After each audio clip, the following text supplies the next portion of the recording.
muito bem-vindos ao podcast do Instituto Ludwig Fomes Brasil. Meu nome é Bruno Garchagen.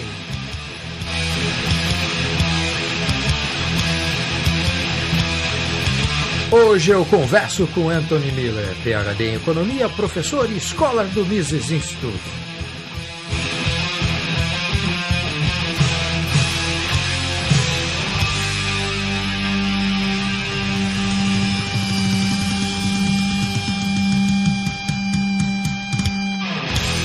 Seja muito bem-vindo, professor. Oi, tudo bem, Bruno? Primeiro, gostaria de agradecer pela oportunidade de participar no seu excelente programa de áudio podcast para o Instituto Mises. Eu acho que as novas mídias representam importantes veículos de transportar importantes ideias que estão representadas nas mídias de massa. E, neste sentido, o Instituto Mises faz uma grandíssima contribuição em seu programa especialmente. Obrigado, professor. Professor, no seu artigo Por que o Brasil não cresce mais, publicado recentemente no site do Instituto Mises Brasil, o senhor escreveu que, abro aspas, uma análise mais profunda do desempenho econômico do Brasil mostra que o fraco crescimento econômico atual sinaliza um retorno ao padrão antigo, com longas estagnações. Fecho aspas. Eu gostaria de perguntar ao senhor, professor, que padrão é esse que o senhor menciona nesse texto e o que o governo brasileiro fez para que houvesse esse retorno? Eu acho que tem dois modelos de crescimento econômico de longo prazo.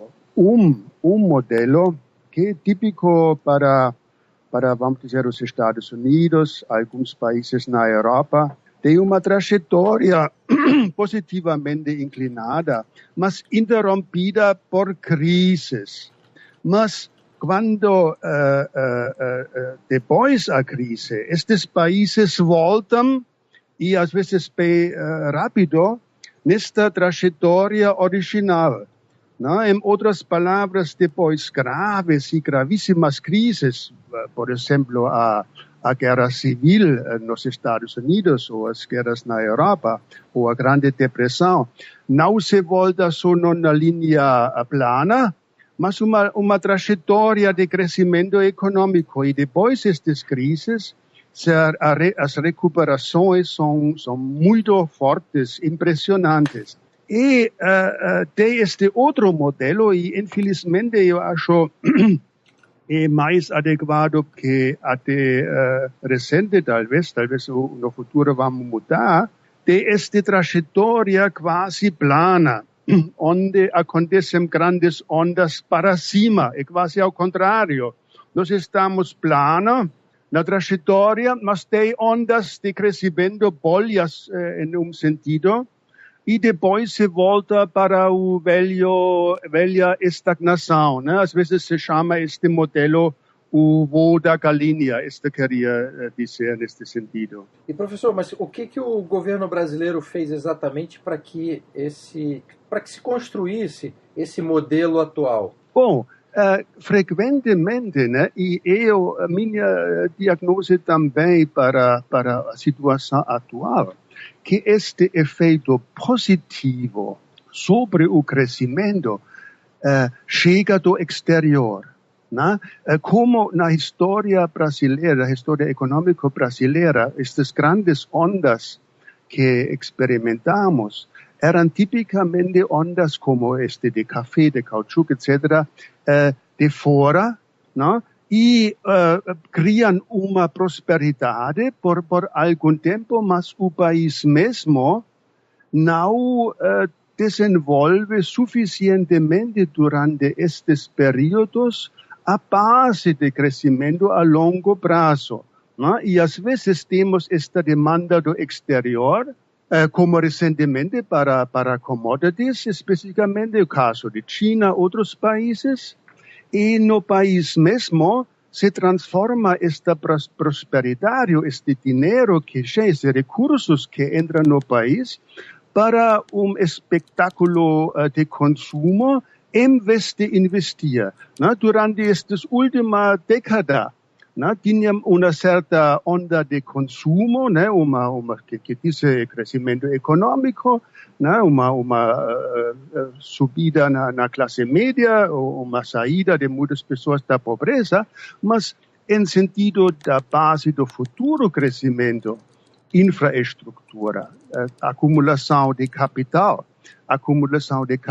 intelectual e humano, não foi feito muito. E quando esta demanda do exterior caímos novamente no velho trajetória que é bastante plana. Agora, professor, se o governo decidir, e aí eu vou citar um trecho do mesmo artigo, fazer todo o possível para que a economia brasileira volte a apresentar altas taxas de crescimento econômico, quais são as políticas macroeconômicas que o governo utiliza para criar esse crescimento artificial? Bom, isto outro ponto preocupante da reação. Não? Agora temos este período de quase 10 anos de uma boa conjuntura do Brasil, com taxas de crescimento relativamente altas, com uma redução da taxa de desemprego e inflação ainda não tão alta.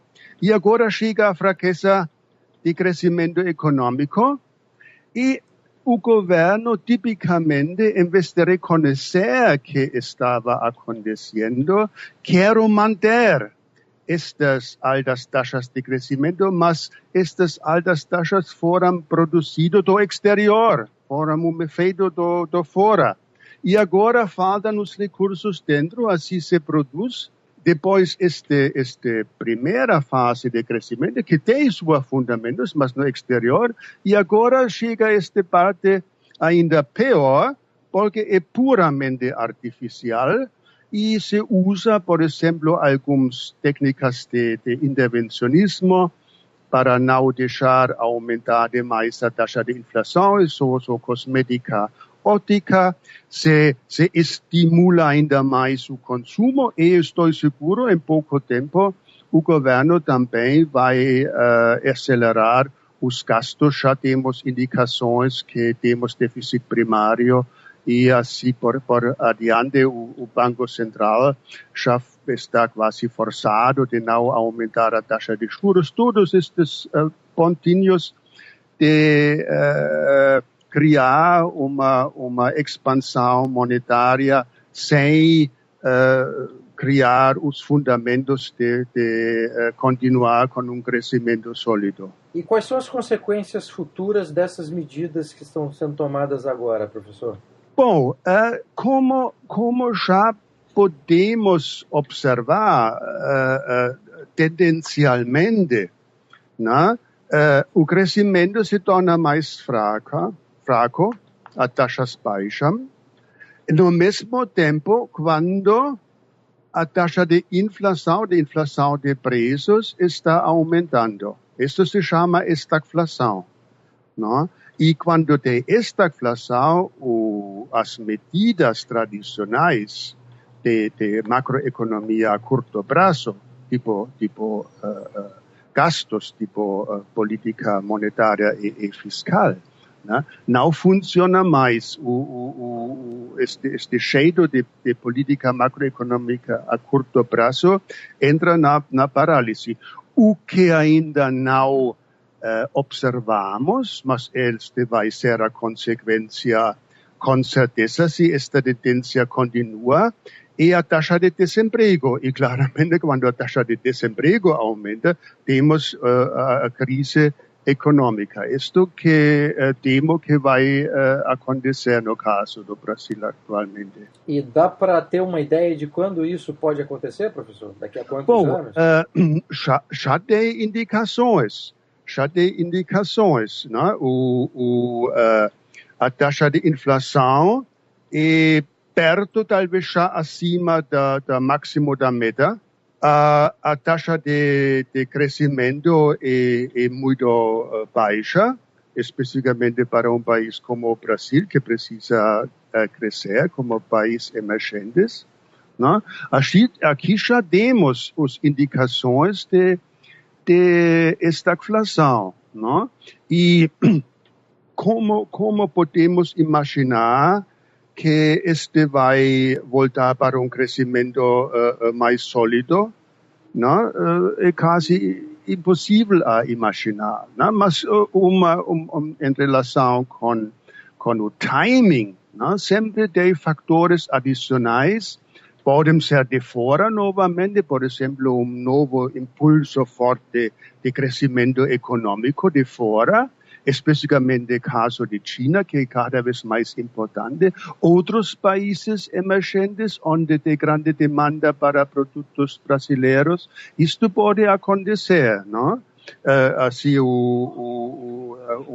prognose exato em relação do tempo não é possível, mas a tendência podemos observar e sempre com política adequada se pode, por isso falamos, que podemos mudar o caminho para um caminho melhor. Professor, naquele texto que eu já citei, Porque o Brasil não cresce mais, o professor citou alguns setores da economia como exemplos, e eu gostaria de saber se há um setor, qual é esse, que é primeiro afetado por esse tipo de política do governo, ou não tem um setor específico que seja afetado primeiro e vários ou um conjunto de setores econômicos são afetados no mesmo momento? Bom, o que podemos observar, e tem as estatísticas em massa de cá, isto, não? No Brasil temos um desequilíbrio bastante eclatante de consumo demais em relação com os investimentos necessários. O país tem uma aparência de prosperidade. Quando você visita os shoppings, parece próspero neste sentido. Mas atrás disto, temos um desequilíbrio que é o desequilíbrio entre consumo demais e investimentos que faltam, investimentos na infraestrutura mais visível, mas a longo prazo investimento de formação de capital humano. Mas precisamente entender bem, a meta principal de toda a atividade econômica, com certeza é o consumo. Crescimento econômico significa aumento do nível de consumo. Mas, para obter mais consumo no futuro, preciso reduzir o consumo potencial atual. Isto parece paradoxal, mas não é. Né? Se pensamos somente uma economia, vamos dizer, baseada somente em milho, né? Economia maia, né? Só milho, e temos 100 unidades de milho. Uma parte para consumir e o resto não é consumido porque precisamos para investir. Agora, no curto prazo, tem trade-off, uma contradição entre consumo e poupança. Se quero mais consumir, não tenho tanto para poupar e para investir. Mas, no longo prazo, se vou poupar mais agora, para investir tenho mais no futuro de consumir. Este é o ponto central de entender tico clássico. Não tem diferença entre os clássicos, entre a escola de Salamanca, entre os austríacos, entre os neoclássicos, neste sentido. Só a escola keynesiana e calequiana é fora deste padrão. Eles são, neste sentido, os marginais da teoria econômica. Né? Tudo o resto sabe esta conexão. É a conexão sólida, básica. Né? A meta é o consumo maior, mas para manter o consumo maior do futuro, preciso reduzir o potencial de consumo atual. Né? Este é o ponto central que é importante de saber. E no Brasil, os governos não querem aceitar esta conexão fundamental, minha impressão. E menos este governo atual. Agora, não aceita por uma incapacidade de reconhecer o problema ou não aceita porque interessa politicamente esse tipo de expansão econômica baseada no consumo, professor? É uma boa pergunta, né? É realmente uma boa pergunta. E E claramente não estou na cabeça destas pessoas, mas infelizmente eu penso eles não sabem melhor, é às vezes minha impressão, né? E como ter conhecimento reduzido de assunto, né? E como quase ter os conhecimentos de macro 1, mas não de macro 2 e macro 3, é pouco assim. E precisamos também, de uma forma, são os dois pontos, né? Para os governos, né? A mensagem keynesiana é sempre bem-vindo, né? É quase uma justificativa de gastar mais. Assim, se economista quer se tornar ministro, é melhor de ser keynesiano também, se ele precisaria saber melhor que o caminho errado.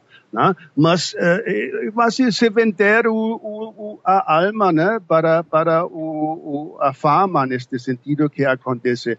Economista de verdade vai ter fundamentos corretos e dizer esta política é errada, né? E assim uma que falsamente se chama austeridade, né? Isto também uma acusação muito chata, né? Que quando esta ideia que preciso poupar mais para ter consumo melhor no futuro, tem nada a ver com austeridade. Mas os governos não querem isto, eles querem gastar, eles ganham eleições gastando, né? E por isto é ideal ter economista aparentemente conceituado de justificar esta política errada. Assim estamos em dilema profundo, não somente no Brasil, mas em muitos outros países também. Tirando um trecho desse mesmo artigo sobre o qual nós estamos tratando, professor, e de acordo com o que o senhor falou agora, o senhor escreveu que para crescer no longo prazo é necessário haver a acumulação de capital, e a acumulação de capital requer investimentos, que por sua vez necessita de poupança.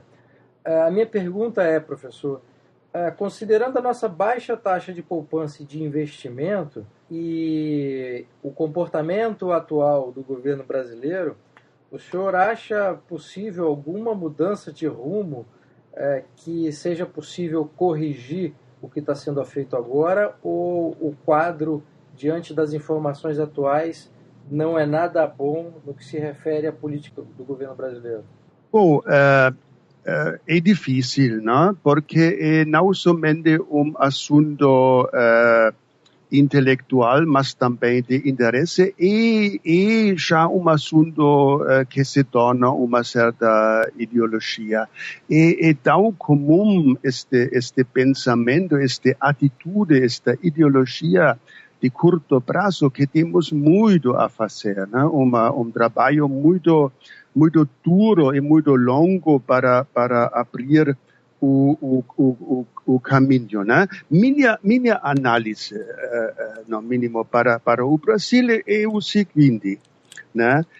O Brasil gosta de uma natureza rica, de povo criativo, de povo empreendedor.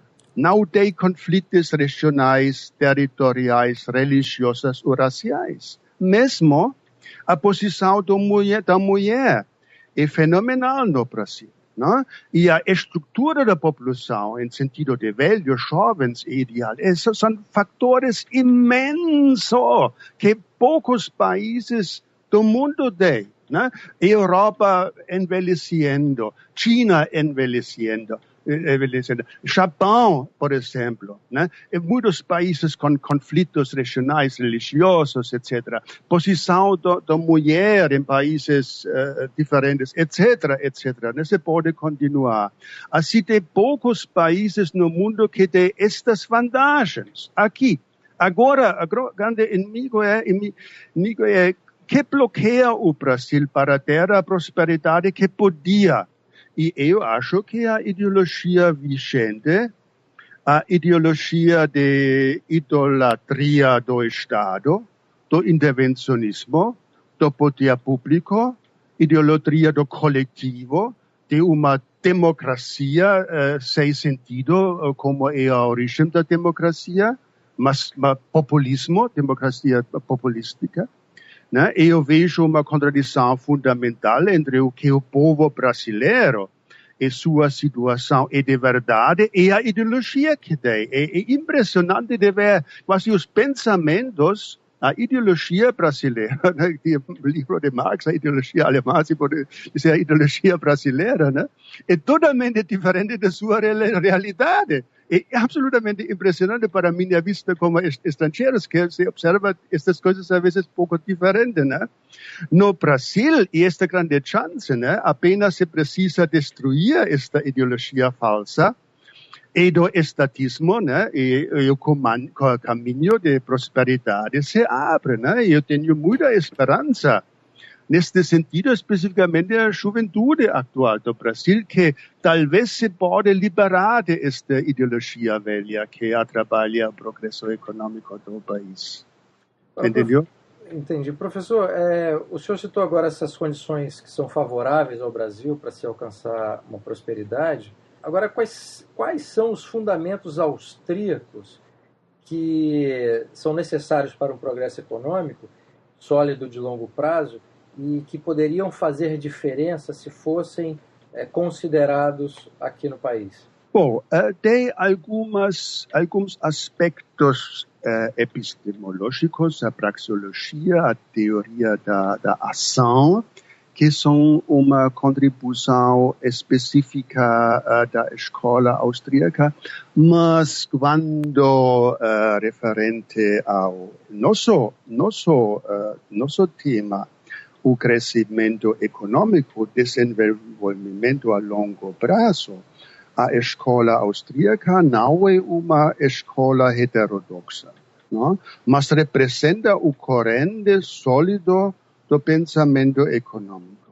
O que é desvio é a escola de Keynes e de Kalecki, que são tão populares no Brasil.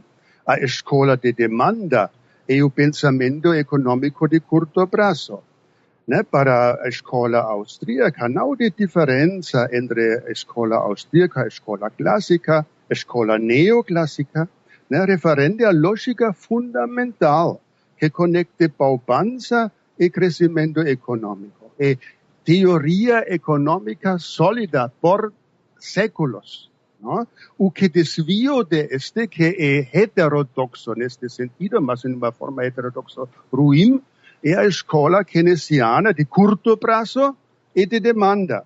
Né? Assim, o que recomendo à escola austríaca é a mesma coisa que você pode ter com Adam Smith, por exemplo, a escola de Salamanca, ou o modelo de crescimento econômico neoclássico moderno, e esta conexão entre poupança, investimento, produto e consumo maior no futuro. Esta ligação fundamental.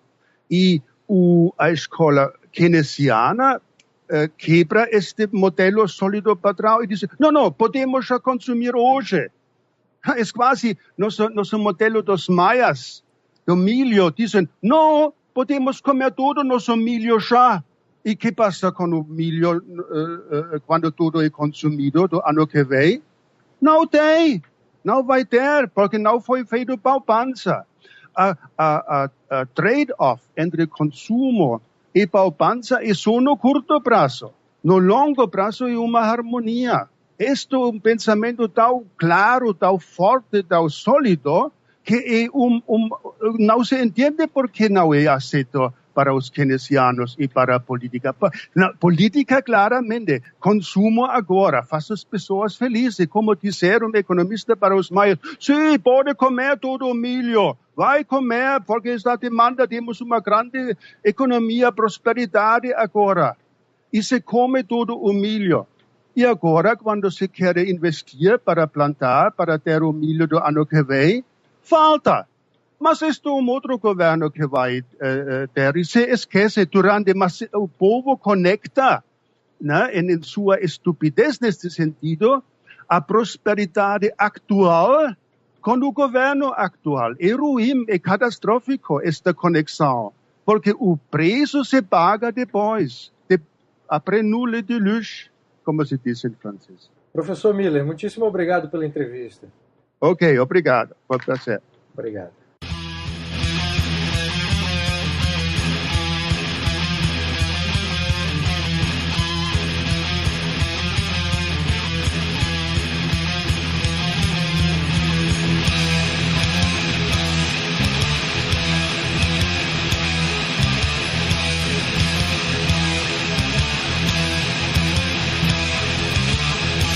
Este foi o podcast do Instituto Ludwig von Mises Brasil. Meu nome é Bruno Garchagen.